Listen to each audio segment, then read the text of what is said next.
pouvait pas imaginer mieux que le voyage qu'on a vécu. 11 mois qui sont avérés assez géniaux, exceptionnels. Les superlatifs manquent, je pense. Une des raisons pour lesquelles on a choisi de voyager à vélo, on l'a remarqué vraiment très très souvent, ça facilite l'échange. Par exemple en Malaisie, à chaque feu rouge, ça arrivait qu'il y ait des gens qui nous posent des questions, où on va, depuis combien de temps on est sur les vélos. Après, il y a plein d'anecdotes qui nous sont arrivées,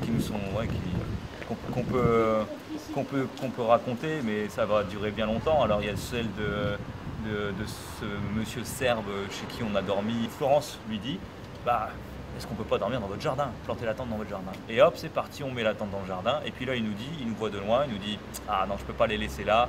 Il nous dit, rentrez dans la maison, je vais vous faire dormir chez moi. Et en fait, ils sont chez lui. C'était plus que le rez-de-chaussée, c'est là qu'il vivait. Le premier étage, il l'avait abandonné. C'était un monsieur qui avait été quitté par sa femme et en même temps, il avait un peu quitté l'idée de vivre, ce monsieur. Et il ne s'occupait plus de son chez lui. Donc le premier étage était complètement poisseux, complètement rempli de poussière, etc. Et donc on a tout nettoyé avec lui. C'est comme s'il revenait à la vie par la même occasion. Et donc le lendemain, quand on est reparti, il voulait nous donner toute sa maison en gros. Donc c'est des rencontres comme ça qui nous ont réchauffé vraiment, qui nous ont fait comprendre que le monde finalement était peuplé de gens super quoi, et que parfois c'est génial de les rencontrer parce que eux ça leur fait plaisir et pour nous c'est des moments inoubliables.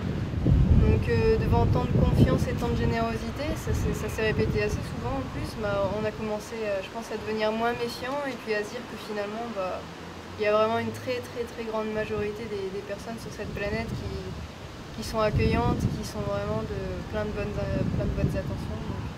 Ouais, on n'est plus confiant sur l'état du monde en fait, après une année comme ça.